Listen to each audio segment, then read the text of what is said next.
Hello, I'm Robin. I'm a certified financial planner, certified private wealth advisor, wealth manager by trade, and your rich auntie. I did a video about a week ago on first generation wealth helping their parents or siblings or people in prior generations. This is actually quite common among people who are first generation college graduates or first generation wealth. They're the first person in that family to make it big, and in some cultures, they're expected to provide support and assistance to siblings, to parents, to cousins, to aunts, to uncles. Sometimes people have an entire family payroll, and it is part of the culture that the person gives back to the prior generation.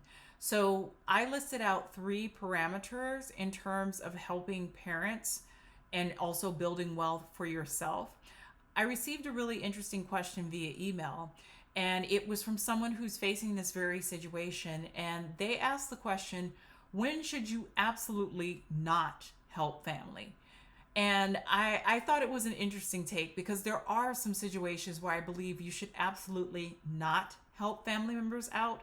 I'm going to discuss a few of them today, but let's go through them one by one, and I'll give different explanations. First, if you're in financial hot water yourself, you should absolutely decline to help family. And I know it's tough, but I've seen people really financially struggling to the point where they may have to go to court and file bankruptcy. And yet they still felt obligated to provide assistance for their family. And, it's a really difficult situation. I totally understand. It's hard to tell mom, dad, brother, sister, whoever you're helping out that it just isn't feasible anymore. But that conversation needed to be had before that person ended up in bankruptcy court. And in reviewing their finances, it likely played a role. Support of mom and dad likely played a role in ending them up in bankruptcy court. So, anytime you are financially struggling, you have the conversations with mom, dad, brother, sister, whoever you're financially supporting, and you tell them that you can't do it anymore. So, the first things first, you absolutely should not help family when you are in financial distress yourself. The second thing that you should not help family, you should not help family when someone is struggling with addiction or other issues. I've encountered this situation a few times where person's doing really well, first generation college grad, they generally help mom, dad, sister.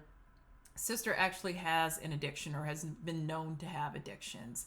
And this individual will give sister large sums of cash to ostensibly pay rent, pay for groceries, pay phone bill, this, that. And it was going off into the ether. And, we had a very serious conversation about that. How, handing sister $200 cash when sister has an addiction problem likely is feeding an addiction and needs to stop. And it was really difficult for this person because there were cultural dynamics in it, there were personal dynamics, the family was stepping in and guilt tripping. And we came up with the solution that if this person needed to support the sister, they needed to call and pay the bill directly. They needed to call Verizon and get that phone bill paid directly. They needed to pay the rent or car note or whatever directly.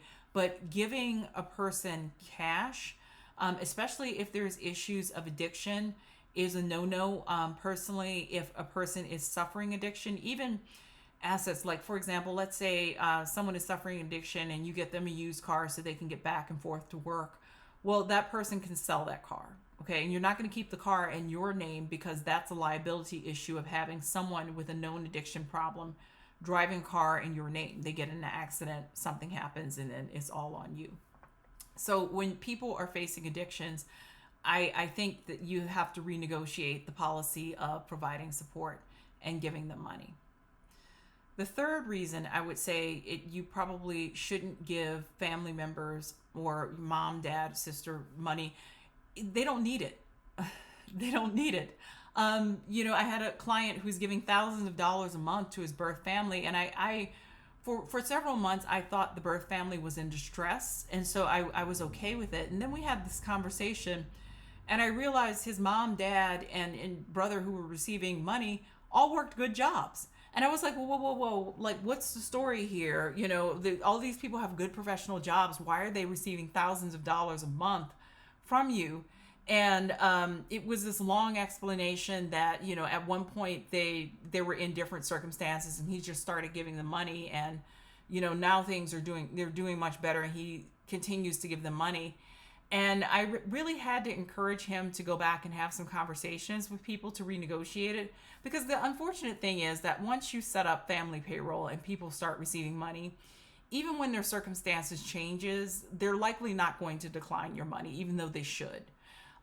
It's an unfortunate factor of human nature that once you acclimate people to getting a certain amount of money every month from a source, they're going to expect it, and they're going to keep receiving it even if they don't need it, even if their circumstances have dramatically changed. So the third thing I would tell someone is, if your family really does not need it, or their circumstances have changed so they are not in financial distress, do not continue giving family money. So there you have it. Those are 3 reasons that I can come up with where it does not make sense to support your birth family. If you found this information useful, please like, please share, and please subscribe. Thank you.